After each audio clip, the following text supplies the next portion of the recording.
Hello students, मैं हूं अर्पिता और आज आप लोग सब है मेरे YouTube channel grow with biology में। हम क्लास 7 के ज्योग्राफी का 3rd चैप्टर पढ़ रहे थे, जिसका फर्स्ट पार्ट हमने पढ़ लिया है अवर चेंजिंग अर्थ। इसमें हमने लिथोस्फेरिक प्लेट्स के बारे में पढ़ा है, फिर हमने अर्थ मूवमेंट्स पढ़ा है, एंडोजीनस और एक्सोजीनस, जिसमें अर्थक्वेक कैसे होता है, क्यों होता है, वोल्केनोस, लैंडस्लाइड, ये सब हमने पढ़ा था। ये डायग्राम है वोल्केनो का, जो आपको एग्जाम में पूछा जाता है, तो इसको अच्छे से ड्रॉ कर लीजिए, प्रैक्टिस कर लीजिए। इसमें कुछ टर्मिनोलॉजीज बहुत पूछते हैं, जैसे फोकस क्या है और एपिसेंटर क्या है। ये है गुजरात में जो अर्थक्वेक आया था, उसके कुछ सीन्स और उसके कुछ रिपोर्ट्स। और यहाँ पे आता है रिक्टर स्केल और सिस्मोग्राफ। सिस्मोग्राफ जो है अर्थक्वेक को मेजर करने का मशीन है, और रिक्टर स्केल है यूनिट जिसमें अर्थक्वेक की इंटेंसिटी को मेजर किया जाता है। अब हम आगे बढ़ते हैं मेजर लैंडफॉर्म्स में। The landscape is being continuously worn away by two process, weathering and erosion। जब भी weathering होता है, कोई पत्थर टूटता है या पानी में या हवा में ऊपर की परत हटते रहती है, तो लैंडफॉर्म्स में चेंजेस आता है। Weathering is the process or is the breaking down of rocks on the earth surface, and erosion is the wearing away of the landscape by different agents like water, wind and ice। Erosion क्या है? हटाना। किसको हटाएगा? Landscape के ऊपर वाले surface में जो भी चीज है उसको हटाते जाना है। हटा के कौन हटा रहा है? वाटर, विंड या फिर ice. The eroded material is carried away और transported by water, wind etcetera and eventually deposit. अब जब ऐसे मान लीजिए कहीं पे बारिश हो रही है, तो बारिश में लैंड सरफेस पे बारी गिर रहा है, पानी गिर रहा है, तो वो पानी क्या करता है, सरफेस के ऊपर जो भी चीज है उसको बहा के ले जाता है, और जहाँ पे पानी स्टोर होने लगता है या इकट्ठा होता है, वहां पे उसको डिपॉजिट कर देता है। This process of erosion and deposition create different landforms on the surface of earth. इसी प्रोसेस के कारण पूरे अलग अलग जगह पे अलग अलग तरह का लैंडफॉर्म्स बनना स्टार्ट हो जाता है। There are thousands of small waterfalls in the world. The highest waterfall is Angel Fall of Venezuela in Southern America. South America में highest waterfall है जिसका नाम है Angel Fall.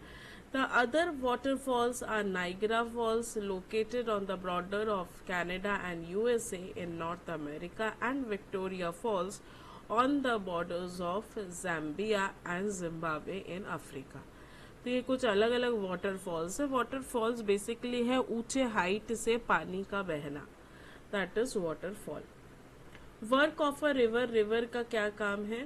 The running water is in the river erodes the landscape. अगर बहुत ऊंचे से पानी गिर रहा है, तो नीचे अगर पत्थर भी है या कोई रॉक है, तो उस रॉक पे को भी ये पत्थर, पानी का जो फोर्स है वो उसको भी हिला सकती है, उसको भी चेंज कर सकती है, उसके शेप को चेंज कर सकती है। When the river tumbles at steep angles over very hard rocks or down a steep valley side, it forms a waterfall। जब ये बहुत ऊंचे से एकदम नीचे गिरता है, तब इसको हम बोलते हैं वाटरफॉल। अब ये जो रॉक्स है, ये हार्ड रॉक्स है, और जो छोटे छोटे टूटे टूटे पत्थर दिखते हैं या अलग अलग लेयर्स में उबड़े खाबड़े दिखते हैं, जो सेम नहीं होते हैं, स्मूथ नहीं होते हैं, वो सारे सॉफ्ट रॉक्स होते हैं, जो पानी के स्पीड के कारण अपने कुछ सेडिमेंट्स को लूज करते हैं और उस शेप में आ जाते हैं। As the river enters the plain, it twists and turns, forming large bends known as meanders। अब जैसे ही प्लेन पे आ जाता है सरफेस पे, अब यहाँ पे कहीं कहीं पे ये जिगजैग शेप में भी मूव कर सकता है, जैसे उसको फ्लो मिलता है। अगर आप एक टेबल के ऊपर थोड़ा सा पानी लिखो और उसको एक जगह से खींचो, तो पानी उस साइड फ्लो होने लगता है, और अगर ये ढलान है तो फिर जैसे जैसे उसको जहाँ जगह मिलेगा उस साइड वो मूव करना स्टार्ट करेगा। जब वो मूव करता है और ट्विस्ट करता है, टर्न करता है, तो वहाँ पे जो एरिया बनते जाता है उसको बोला जाता है meanders. Due to continuous erosions and deposition along the sides of the meanders, the end of the meander loop come closer and closer. अब डिपोजिशन होने के कारण क्या होता है, ये मेंढर का जो लूप जैसा बन रहा है ना, यू शेप का जो बन रहा है, ये धीरे धीरे पास आने लग जाता है. In due course of time the meander loops cut off from the river and forms a cut off lake also known as oxbow lake. अब देखो, अगर ये मेंढर कहीं से भी थोड़ा थोड़ा करके थोड़ा सा अलग से बन जाए तो वो क्या हो जाएगा, पूरे जगह से कट जाएगा और उतना सा पोर्शंस जो है वो पानी का बीच में एक लेक जैसा दिखने लग जाएगा. मतलब जो आपके इसमें ग्रीन कलर का दिख रहा है वो मान लीजिए आपका प्लेन था और उस प्लेन में ये रिवर आ रहा था और यहाँ से थोड़ा थोड़ा करके मेंडर्स बन रहा था और मेंडर्स बनते बनते थोड़े से लेक के पोर्शन या थोड़ा से रिवर को लेके एक अलग से पॉन्ड जैसा बना देता है, तो उसको बोला जाता है oxbow lake. At times the river overflows its bank. This leads to the flooding of the neighbouring areas. और इसके कारण क्या होता है, फ्लडिंग होता है. As it floods, the deposit layers of fine soil and other materials called sediments along its bank. This lead to the platform of flat plain, fertile flood plain. अब ये जो fertile plain बन जाता है ना, इसको बोलते हैं flood plain. The raised banks are called leaves. जो ऊंचा ऊंचा साइड में बच जाएगा वो हो जाएगा leaves और जो flat area है वो है flood plain. As the rivers approaches the sea, the speed of the water decreases. जब वो sea के पास पहुंच जाता है तो उसका जो speed है वो decrease हो जाता है and the river begins to break up into number of streams called distributaries. जब वो sea के पास पहुंच जाता है तो उसका speed कम हो जाता है और वो छोटे छोटे पतले पतले rivers पे या rivers जैसे flow पे segregate हो जाता है. ये छोटे छोटे टुकड़ों को या छोटे छोटे रिवर्स को बोला जाता है distributaries. The river becomes so slow that it becomes to deposit its load. ये इतना स्लो हो जाता है कि वो अपने साथ में जो लेके आता था वो सबको डिपॉजिट करने लगा है. Each distributaries of forms its own mouth. The collection of sediments from all the mouths forms a delta. अब सब जगह से जो भी चीज सेडिमेंट हुआ, जो भी चीज कलेक्ट हुआ, उस पूरे सेडिमेंटेड पार्ट को बोला जाता है डेल्टा. तो जो यहाँ पे 3.6 डायग्राम देखिए, उसमें आपका जो मेन रिवर आ रहा था उस रिवर्स के एंड में वो डिस्ट्रीब्यूटरी में कन्वर्ट हुआ और डिस्ट्रीब्यूटरीज के सारे पार्ट्स को मिला के डेल्टा बना. ये है रिवर का आउटफ्लो. अब है work of sea waves. Sea waves का क्या फायदा होता है, the erosion and deposition of the sea waves gives rise to coastal landforms.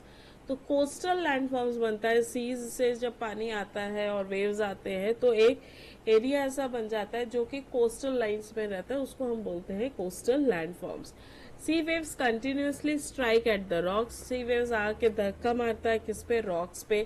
Cracks develop, तो बार बार धक्का मारने से उस वेव्स के रॉक्स जो है उसमें क्रैक डेवलप होता है. Over time they become larger and wider. बहुत बार वो क्रैक धीरे धीरे बढ़ता रहता है. These hollow like caves are formed on the rocks. ऐसे पूरे बड़े चट्टान पर्वत में भी बीच में कहीं पे ऐसे होल जैसा या हॉलो केव जैसा भी बन जाता है.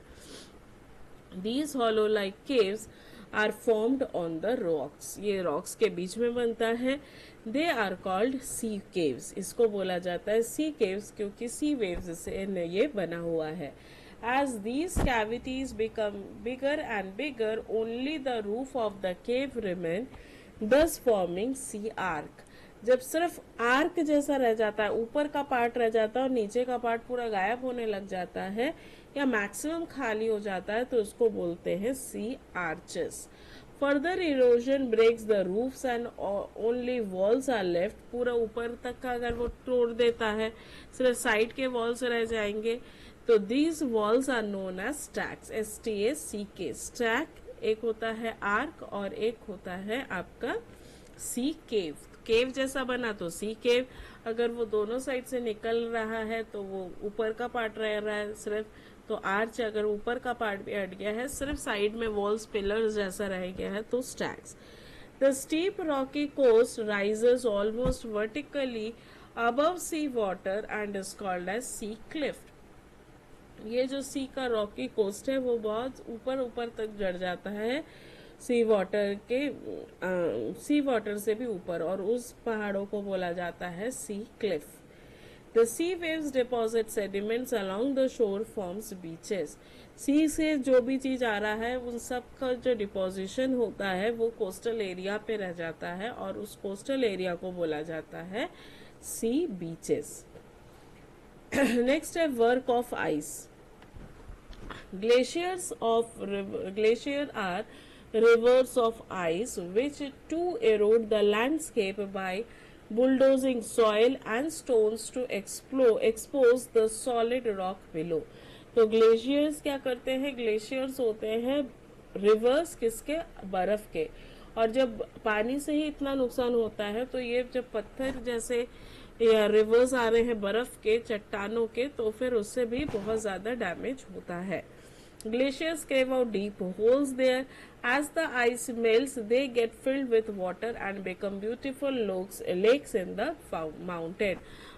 पहाड़ में जाके अगर कोई ग्लेशियर हिट कर रहा है तो उस पहाड़ के पत्थर को काट के वो ऐसे गड्ढा जैसा भी बना सकता है, और जब उस गड्ढे में वो पूरा बर्फ का टुकड़ा अटक गया है, धीरे धीरे वो मेल्ट होगा, तो वो जो छोटा सा गड्ढा बना है वो पूरा पानी से भर जाएगा, और उसको बोलते हैं लेक्स.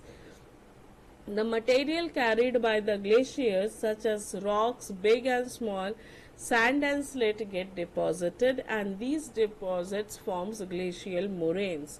और उस एरिया पे जो चीज रह जाता है, जब ये आइस का टुकड़ा जा रहा था तो उस आइस के टुकड़े के साथ बहुत सारे पहले के पत्थर, सैंड, ग्रेल, स्लिट, ये सब भी उसी बर्फ में चले गया. अब वो जब उस लेक में जमा हो जाएगा तब उसको बोलेंगे ग्लेशियल moraines. Next है work of wind. Have you ever visited a desert? Try to collect some pictures of sand dunes. Sand dunes desert में बहुत ज़्यादा देखने को मिलता है. ये होता क्या है, जब हवा चलती है तो सैंड बहुत हल्का होता है, तो सैंड एक जगह से उठता है और जहाँ पे हवा खत्म हो जाती है वहीं पे वो गिर जाता है. An active agent of erosion and deposition in the desert is wind. तो जैसे ही विंड चल रहा है तो इरोजन हो रहा है, सैंड एक जगह से उड़ रहा है, और जैसे ही हवा शांत हो जाती है तो वो हवा में जो सस्पेंडेड सैंड था वो वहीं पे गिर जाता है. In desert you can see rocks in the shape of a mushroom, commonly called mushroom rocks. Wind erode the lower section of the rock more than the upper part. जब एक बड़ा सा पत्थर है तो हवा के कारण वो क्या करता है, जो लोअर पार्ट है उस लोअर पार्ट ऑफ रॉक्स को वो हिट करता है, और धीरे धीरे धीरे करते वो हवा की स्पीड के कारण, फोर्स के कारण वो पत्थर धीरे धीरे घिसता जाता है, और नीचे में साइड में जहाँ वो रोज घिसाई हो रहा है उसके कारण वो पतला हो जाता है, और ऊपर का पत्थर बड़ा रह जाता है. तो कैसा अपीयरेंस होता है? मशरूम जैसा. Wind erode the lower section of the rock more than the upper part. Therefore, such rocks have narrower base and wider top.